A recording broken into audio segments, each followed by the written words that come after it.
तो सबसे पहले यहां पर पूरा का पूरा नोटिफिकेशन मैं आपको 1 मिनट में समझा दूं तो कुछ ऐसा है। रीजनल रूरल बैंक्स, जिनको हम हिंदी में क्षेत्रीय ग्रामीण बैंक्स भी बोलते हैं, जैसे महाराष्ट्र में कोकण विदर्भ बैंक है, महाराष्ट्र ग्रामीण बैंक है ना, ऐसे अपने अपने स्टेट्स के कुछ बैंक्स होते हैं। उन बैंकों में वैकेंसीज निकली है probationary officer, assistant and specialist officer, यानी स्केल 2 स्केल 3 लेवल पर वैकेंसीज निकली है। टोटल वैकेंसीज कितनी है? 9,900 से ज्यादा, 900 से ज्यादा वैकेंसीज है। To be specify, to be precise 9,995 के अराउंड कुछ तो वैकेंसीज आ रही है। ठीक, एप्लीकेशंस आपको ऑनलाइन करना है और आज ही इसका एप्लीकेशन स्टार्ट हो चुका है। बट आपको फॉर्म भरने की जल्दबाजी करनी नहीं है, क्योंकि क्या होता है ना, फॉर्म भरने के बाद बहुत सारे स्टूडेंट्स फिर बाद में मैसेजेस करते हैं, अलग अलग वीडियोस पे कमेंट करते हैं, सर मेरा ये गलत हुआ, मेरा वो गलत हुआ। तो थोड़ा सा रुकिएगा। फॉर्म कैसे भरना है, कौन कौन सी चीजें आपके पास होनी चाहिए, किस तरीके से कौन सी चीज को सही तरीके से आपको रखना है, इसका मैं एक स्पेशल वीडियो बनाऊंगा और वो मोस्ट प्रोबेबली कल शाम तक आपके पास मैं दे दूंगा। उसको देख के समझ के आराम से फॉर्म भरना। फॉर्म फिलिंग वैसे आज स्टार्ट हो चुका है, 27 जून लास्ट डेट है। सारे के सारे फॉर्म ऑनलाइन भरे जाएंगे। एग्जामिनेशन 3 फेजेस में होगा ऑफिसर लेवल का, prelims, mains and interview. Detail में हम एग्जामिनेशन पैटर्न पर डिस्कस करेंगे कि क्लर्क में क्या डिफरेंस है, पीओ में क्या डिफरेंस है। एजुकेशनल क्वालिफिकेशन मोटा मोटी बता दूं तो ग्रेजुएट होना चाहिए। एज का लिमिट भी यहां पर असिस्टेंट के लिए अलग है, पीओ के लिए अलग है, वो भी अलग से हम डिस्कस करेंगे। फॉर्म फीस जो एससी, एसटी और पीडब्ल्यूडी कैटेगरी से है उनके लिए कुछ फॉर्म फीस नहीं है, बाकी फॉर्म फीस आप देख सकते हो। ठीक है, तो थोड़ा सा डिटेल में वैकेंसीज को हम डिस्कस करते हैं। डिटेल में अगर मैं वैकेंसीज के बारे में बात करूं तो ऑफिस असिस्टेंट, इसी को हम क्लर्क भी कहते हैं, 5,585 वैकेंसीज है। मैं आपको एक और चीज बताऊं, ये जो नंबर है ना 9,995, ये नंबर बढ़ेगा। बहुत सारे बैंक्स ऐसे हैं जिन्होंने अपनी वैकेंसीज रिपोर्ट नहीं करी है ना, तो अपनी वैकेंसीज उन लोगों ने अभी तक रिपोर्ट नहीं करी है। एनआर दिख रहा होगा, अगर आपने एक्चुअल नोटिफिकेशन देखा है तो उसमें एनआर लिखा हुआ है बहुत सारे बैंकों के सामने। तो जब ये वैकेंसीज रिपोर्ट कर देंगे, आईबीपीएस को बता देंगे हाँ हमें इतने इतने लोगों की जरूरत है, तो ये नंबर और भी बढ़ेगा। ठीक, तो 5,585 क्लर्क की वैकेंसीज है। स्केल 1 3,499 वैकेंसीज है। उसके बाद यहां पर officer scale 2 agriculture officer, law, CA, IT, general banking officer 496 vacancies है। ठीक, उसके बाद marketing officer, treasury manager, officer scale 3, अलग अलग आप देख सकते हो। ये जनरल बैंकिंग ऑफिसर के लिए भी आपको मतलब प्लेन ग्रेजुएट भी ये जनरल बैंकिंग ऑफिसर की एग्जामिनेशन दे सकता है, बस उसको थोड़ा सा वर्क एक्सपीरियंस का कुछ कंडीशन है, आगे चल के हम डिटेल में देखने वाले हैं। तो ये वैकेंसीज का ओवरऑल मैंने आपको बता दिया। यहां पर कुछ इंपॉर्टेंट डेट्स है, तो इंपॉर्टेंट डेट्स पर नजर डालते हैं। सबसे पहले ऑनलाइन रजिस्ट्रेशन की शुरुआत आज से ही स्टार्ट हो चुकी है। मैंने पहले भी बताया है, एक बार फिर से रिमाइंड करा दूं, फॉर्म फिलअप करने की जल्दबाजी मत करना। फॉर्म कैसे फिल करना है, कौन कौन सी चीजों का ख्याल रखना है, तो वो सारी चीजों का एक वीडियो मैं बनाऊंगा, उसके बाद आप वो फॉर्म फिलअप करना। ठीक, क्योंकि क्या होता है, एक बार फाइनल सबमिट कर देते हो और फाइनल सबमिट के बाद आपको चेंज करना चाहो तो बिल्कुल भी चेंज नहीं कर सकते हो और फिर आपको दूसरा फॉर्म भरना पड़ता है ना। तो ऐसा बिल्कुल भी करना मत, थोड़ा सा रुकना। ठीक, पेमेंट वगैरह करने का भी 27 तारीख लास्ट है। ओके, आपके जो कॉल लेटर्स है वो जुलाई में डाउनलोड कर लोगे। जुलाई में आपके प्री एग्जामिनेशन ट्रेनिंग के कॉल लेटर्स आएंगे। प्री एग्जामिनेशन ट्रेनिंग आपकी 22 से 27 जुलाई के बीच में होगी। आपकी प्रिलिमिनरी एग्जामिनेशन का कॉल लेटर जुलाई अगस्त में डाउनलोड करोगे, जुलाई के आखिरी में ही आएगा। इधर इन्होंने प्रीलिम्स एग्जामिनेशन का डेट दिया नहीं है, बट जो कैलेंडर आया था उस कैलेंडर में साफ साफ बताया था कि 3 तारीख को एग्जामिनेशन होने वाली है। तो इधर मोस्ट प्रोबेबली जुलाई के लास्ट वीक में ही हमें प्रीलिम्स के हॉल टिकट देखने को मिलेंगे और 3 अगस्त को एग्जामिनेशन होने वाली है। उसके बाद आपके जो प्री का रिजल्ट है अगस्त या सितंबर में डिक्लेयर होगा। अगस्त का लास्ट वीक या सितंबर का फर्स्ट वीक आपका प्री का रिजल्ट डिक्लेयर होने वाला है। उसके बाद सितंबर 2024 में आपकी मेंस एग्जामिनेशन होगी। ठीक, उसके बाद आपका जो रिजल्ट है मेंस का अक्टूबर में डिक्लेयर होगा। जो इंटरव्यू है असिस्टेंट लेवल के लिए तो कोई इंटरव्यू है नहीं, असिस्टेंट लेवल के लिए कोई इंटरव्यूज है नहीं। इंटरव्यू होगा केवल और केवल प्रोबेशनरी ऑफिसर लेवल की पोस्ट के लिए। अगर आप में से किसी के सपने बड़े हैं, है ना, अगर किसी के सपने बड़े हैं तो फिर ऑफिसर की पोजीशन के लिए अगर कोई टारगेट करना चाह रहा है तो उसके लिए इंटरव्यू मैंडेटरी है। और एक चीज सबसे बढ़िया बात क्या पता है, अगले 6 से 8 महीने ढंग से तैयारी करी ना, 6 से 8 महीने अपने करियर को बेहतर बनाने के लिए देना, अपने आप की जिंदगी सुधारने के लिए देना। क्योंकि सबसे अच्छी चीज ये होती है 1 जनवरी 2025 को फाइनल रिजल्ट आएगा। 1 जनवरी 2025 को फाइनल रिजल्ट आएगा। अगले 6-8 महीने आपने अच्छे से तैयारी करी, जून जुलाई 6 महीने अच्छे से तैयारी करी, अगर आपने नए साल की शुरुआत हाथ में जॉब लेके करोगे। बस 6 महीने लक्ष्य क्लियर होना चाहिए कि हाँ मुझे यही करना है, नो मैटर व्हाट, मेरे रास्ते में कुछ भी रुकावट है मैं पूरा करके रहूं। स्केल 2 के लिए 21 से 32 साल का एज लिमिट है। बर्थ डेट आप यहां पर देख सकते हो। अगर आप में से किसी को ये पूरी की पूरी पीपीटी चाहिए तो ये पूरी की पूरी पीपीटी टेलीग्राम चैनल पर अवेलेबल हो जाएगी आपको, ठीक है। तो वहां से आप ये पीपीटी डाउनलोड करके सारी इंफॉर्मेशन एक्सेस कर सकते हो। वैसे डिटेल्ड नोटिफिकेशन अगर इनकेस किसी को नहीं मिल रहा है तो कल ही मैंने मेरे टेलीग्राम चैनल पर डाल दिया था, ठीक है। तो candidate should not have been born earlier, मतलब इससे पहले नहीं होना चाहिए, इससे बाद में नहीं होना चाहिए। स्केल 3 के लिए भी सेम चीज है, इससे पहले नहीं होना चाहिए था और इसके बाद में नहीं होना चाहिए था, ठीक। तो एज कैलकुलेट करने का फंडा इधर रखा ही नहीं है, डायरेक्ट आपको सीधा सीधा क्या कर दिया है, बर्थ डेट्स दे दिए है। एज रिलैक्सेशन कैटेगरी के हिसाब से मिलता है। 5 साल SC ST के लिए रिलैक्सेशन है, मतलब, और ओबीसी के लिए 3 साल का है, PWD कैंडिडेट के लिए 10 साल का है। बट याद रखिएगा किसी भी कैटेगरी से आप फॉर्म फिल कर रहे हो तो सारे के सारे मैंडेटरी डॉक्यूमेंट्स आपके पास होने जरूरी है। नहीं तो बहुत बार क्या होता है कि पर्टिकुलर फलानी कैटेगरी से दे दिया एग्जामिनेशन और बाद में जब डॉक्यूमेंट वेरिफिकेशन का टाइम आता है हमारे पास डॉक्यूमेंट्स नहीं होते हैं।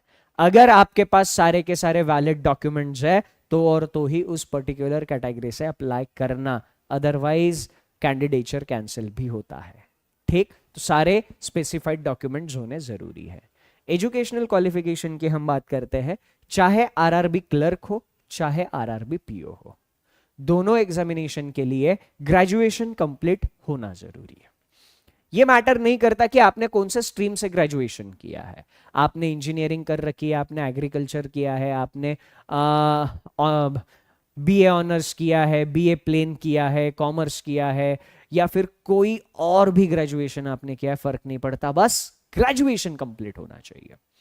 किसी भी रिकॉग्नाइज्ड यूनिवर्सिटी से आपने ग्रेजुएशन कंप्लीट होना चाहिए। यहां पे दिक्कत यह आती है जो लोग फाइनल ईयर में हैं, फाइनल ईयर वालों का बहुत पंगा रहता है। तो जो भी लोग फाइनल ईयर में हैं उनके लिए एक छोटा सा मैसेज है, क्या कि आपका फाइनल रिजल्ट इस डेट से पहले आपके हाथ में होना चाहिए, ठीक।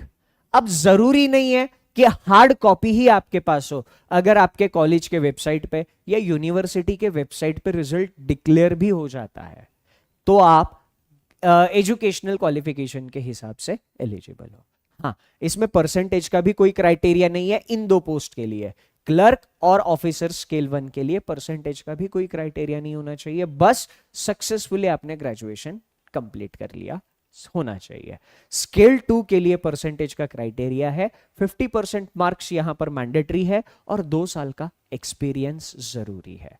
जिन लोगों के पास ग्रेजुएशन में 50% मार्क्स है, अगेन कोई भी डिसिप्लिन से, कोई भी स्ट्रीम से ग्रेजुएशन हो, दिक्कत नहीं आती है। 50% मार्क्स आपके ग्रेजुएशन में होने जरूरी है और 2 साल का एक्सपीरियंस मैंडेटरी है, ठीक। फ्रेशर लोगों के लिए ये जॉब नहीं है, ये फ्रेशर लोगों के लिए है। इन दो जॉब्स के लिए कोई वर्क एक्सपीरियंस की जरूरत नहीं है। आप फ्रेश ग्रेजुएट हुए हो, उस तारीख से पहले आपका रिजल्ट डिक्लेयर हो चुका है, आप एग्जामिनेशन के लिए एलिजिबल हो, ठीक। यहां पर कुछ इंपॉर्टेंट चीजें नोटिफिकेशन में दी है और इन्होंने बताया है कि भाई साहब कुछ चीजें हैं जिसमें क्या करना है आपको, कि आपका जो फाइनल रिजल्ट है इस तारीख से पहले, या तो इस तारीख पे या इस तारीख से पहले आपका फाइनल रिजल्ट डिक्लेयर होना चाहिए। और बोर्ड यूनिवर्सिटी, जिस भी यूनिवर्सिटी से किया है वो रिकॉग्नाइज्ड यूनिवर्सिटी होनी चाहिए, दैट्स इट।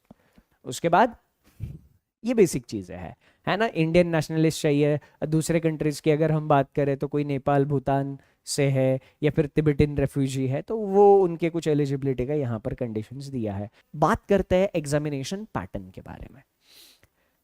क्लर्क का जो एग्जामिनेशन है वो 2 स्टेजेस में होगा। क्लर्क का जो एग्जामिनेशन है वो 2 स्टेजेस में होगा, प्रीलिम्स एंड मेंस। सबसे अच्छी बात क्या है पता है, कि जिनको इंग्लिश का खौफ है ना, आरआरबी का एग्जामिनेशन उनके लिए वरदान है। जो इंग्लिश से खौफ खाता है, मतलब इंग्लिश ने जिनकी जिंदगी नरक कर रखी है, इंग्लिश बोलते ही ऐसे पूरा बदन कपकपा जाता है, उनके लिए एग्जामिनेशंस वरदान है। आपको प्रीलिम्स एग्जामिनेशन में केवल 2 सब्जेक्ट्स पढ़ने हैं, reasoning ability and numerical ability. 40 question 40 mark के लिए आएंगे, ठीक, और आपको 45 मिनट्स का टाइम दिया जाएगा। इधर सेक्शनल टाइमिंग बिल्कुल भी नहीं होती जैसा बाकी बैंकिंग एग्जामिनेशंस में देखते हैं। 45 मिनट के टाइम में 80 क्वेश्चंस आपको मिलेंगे। क्वेश्चन के लेवल की भी बात करूंगा, कट ऑफ पर भी थोड़ा सा डिस्कशन होगा, तो थोड़ा सा पेशेंस रखना, सारी चीजें हम डिटेल में डिस्कस करेंगे। मेंस एग्जामिनेशन, आरआरबी क्लर्क और पीओ दोनों का एग्जामिनेशन पैटर्न प्रीलिम्स का ऐसा ही है।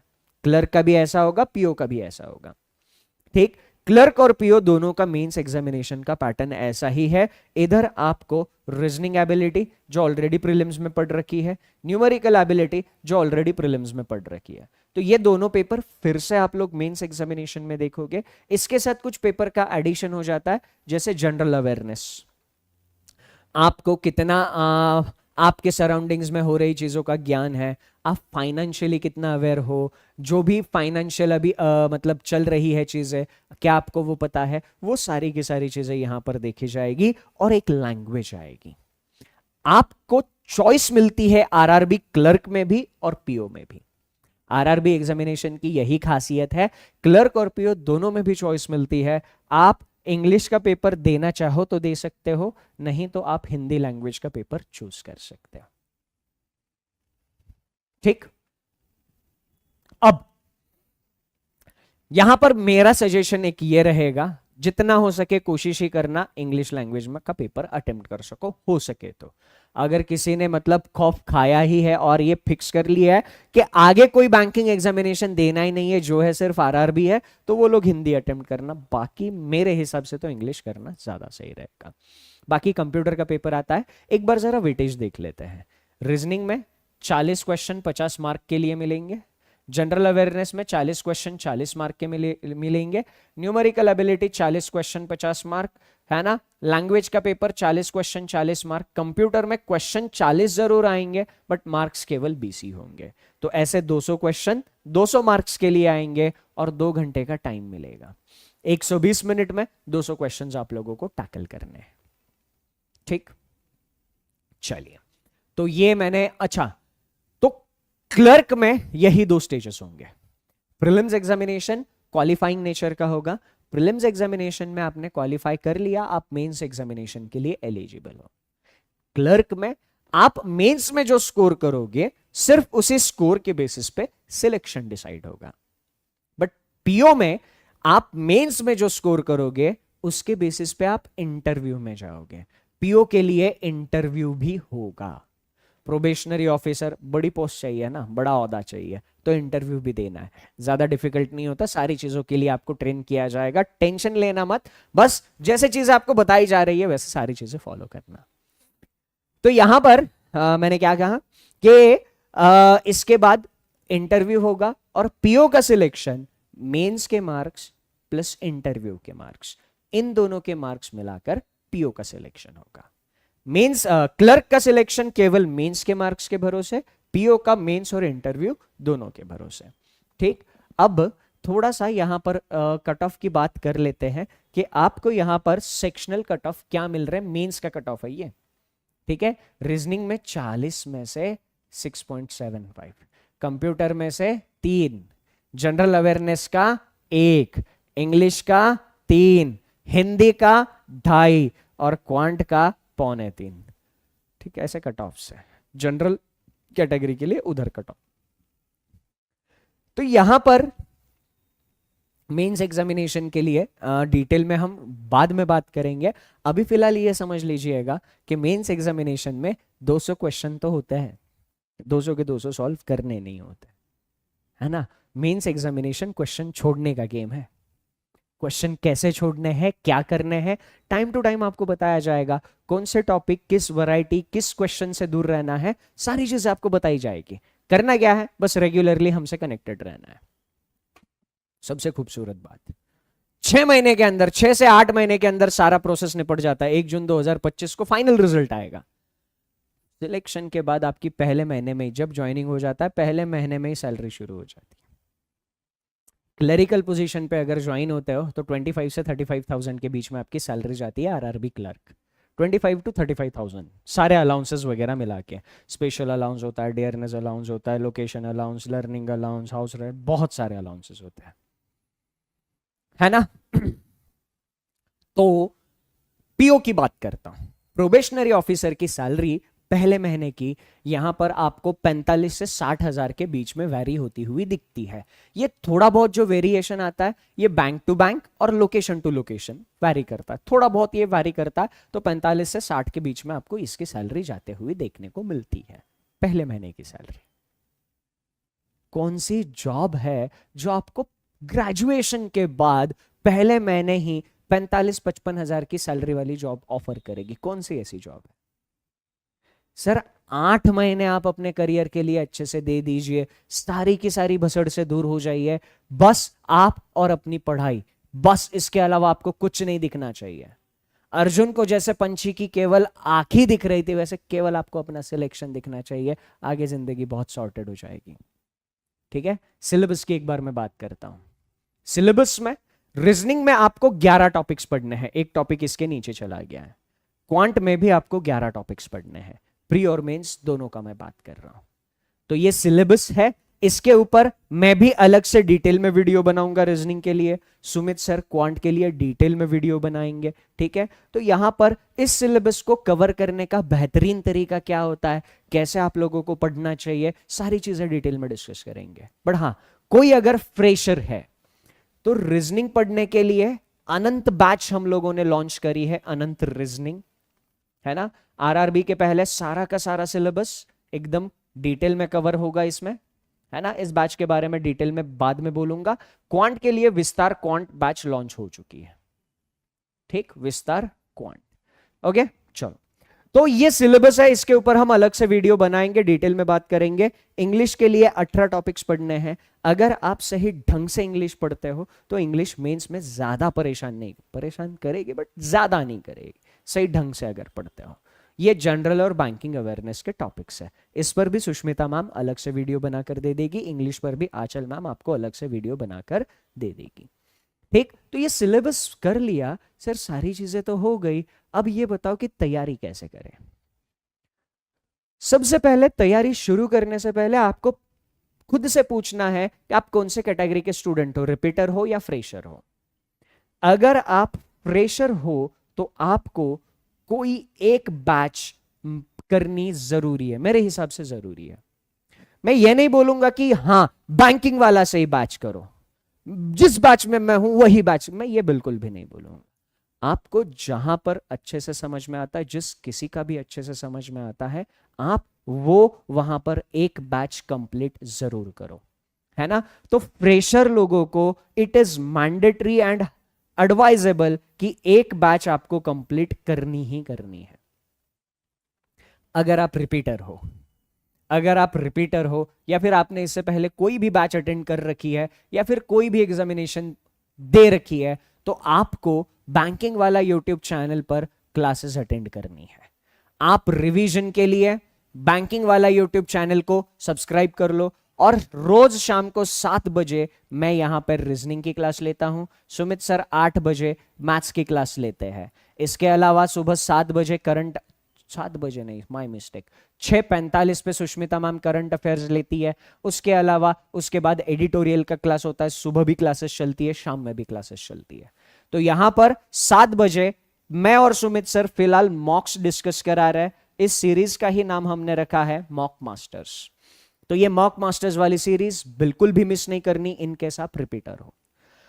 तो ये सीरीज अगर आप फॉलो करोगे, इस बात की गारंटी है एग्जामिनेशन में आप एक भी क्वेश्चन, मैं पूरा गारंटी दे रहा हूं, अगर आपने ये 7 बजे वाला जो मेरा रीजनिंग का मॉक है इसको फॉलो कर लिया, तो एग्जामिनेशन में एक भी क्वेश्चन की एक भी वैरायटी और एक भी लेवल आपको इसके बाहर नहीं मिलेगी, चाहे क्लर्क हो चाहे पीओ हो। तो ये 7 बजे वाला सेशन मस्ट डू है। फ्रेशर्स लोगों के लिए थोड़े से बैचेस के बारे में जानते हैं। अनंत रीजनिंग, ये बैच फ्रेशर्स के लिए, रीजनिंग के लिए हाईली रिकमेंडेबल है। ठीक, तो इस बैच का एक्सेस, अनंत रीजनिंग बैच का एक्सेस आपको बैंक महापैक और बैंक महाविश्वास पैक दोनों में फ्री ऑफ कॉस्ट मिलेगा। बेनिफिट क्या है सर बैंक महापैक और बैंक महाविश्वास पैक का? ये 1 साल का सब्सक्रिप्शन और 2 साल का सब्सक्रिप्शन, जितने भी बैचेस आते हैं सारे के सारे बैचेस आपको इन सब्सक्रिप्शन में फ्री मिल जाता है। तो जिसके पास बैंक महापैक है या बैंक महाविश्वास पैक है, फ्री ऑफ कॉस्ट आप अनंत रीजनिंग बैच अटेंड कर सकते हो। हाईली रिकमेंडेड बैच फॉर सारे बैंकिंग एग्जामिनेशन इस साल के लिए।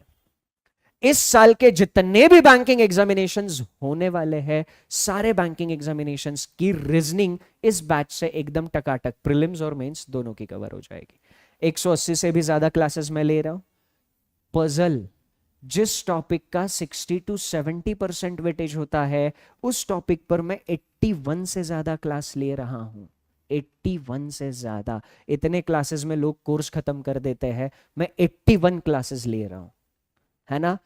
इस तरीके की बैच आपको पूरी इंडस्ट्री में कहीं पे नहीं मिलने वाली है। बैच ऑलरेडी स्टार्ट हो चुकी है, फटाफट बैच एनरोल करके लेक्चर्स अटेंड करना शुरू कर दो। इसके अलावा मेंस के पजल के 30 से भी ज्यादा क्लासेस आपको यहां पर मिलने वाली है। ठीक, बैंक महापैक, बैंक महाविश्वास पैक, इसमें प्रीलिम्स, मेंस और इंटरव्यू तीनों चीजों की तैयारी होती है। यहां पर आपको ये फ्री ऑफ कॉस्ट मिल जाएगा।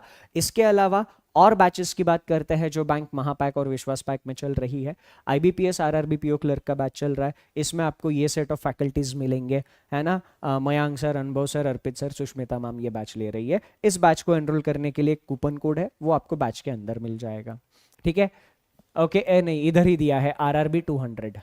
ओके, उसके बाद यहां पर ये हम लोगों का मतलब, इसमें मैं, सुमित सर, सुष्मिता मैम, आंचल मैम, हम लोग पढ़ा रहे अल्टीमेट आईबीपीएस एसबीआई बैच। ये बैच ज्वाइन करने के लिए वार्निंग है, इस बैच में कंटेंट भर भर के लोग हम लोग दे रहे। अगर आपके अंदर उतना कंटेंट डाइजेस्ट करने की ताकत है और आप उतनी मेहनत के इरादे से आते हो, तो और तो ही ये बैच ज्वाइन करना, है ना। ये फाउंडेशन टू मेंस सारी की सारी एग्जामिनेशंस कवर करेंगे, 0 to हीरो, प्री भी होगा, मेंस भी होगा। ठीक, और ये एक प्रीवियस ईयर क्वेश्चंस का फ्री बैच चल रहा है, आप इसको भी फॉलो कर लीजिए ताकि आपको आइडिया आ जाएगा कि प्रीवियस ईयर क्वेश्चंस कैसे और क्या जा रहा है। ठीक, इसके अलावा आपको अगर कोई भी दिक्कत होगी, कोई भी समस्या होगी, कोई भी परेशानी होगी आरआरबी या किसी भी बैंकिंग एग्जामिनेशन के लिए, तो आप कमेंट में अपनी परेशानी बता दीजिएगा। उसके अलावा मैं मेरी टीम को बोल दूंगा कि हमारा एक सपोर्ट नंबर है, वो सपोर्ट नंबर पिंड कमेंट में आपको मिल जाए। कोई भी क्वेरी, कोई भी दिक्कत होगी, आप उस नंबर पे कॉल करके आप अपनी क्वेरी सॉल्व कर सकते हो। ठीक है, तो A to Z सारी की सारी चीजें मैंने इस सेशन में एक्सप्लेन करी है। अगर आपने पूरा सेशन सुना नहीं है तो स्टार्ट से एंड तक सारा सेशन सुन लेना, आपके A to Z सारे के सारे डाउट्स क्लियर हो जाएंगे। उसके बाद भी कोई डाउट बचेगा तो कमेंट करके बता देना, मेरी टीम उसका रिप्लाई कर देगी। That's it from my side in this short session. Thank you, take care, and सबसे इंपॉर्टेंट, सिलेक्शन इसी बार लेना है। मिलते हैं क्लासेस में सिलेक्शन की तैयारी के लिए। Thank you.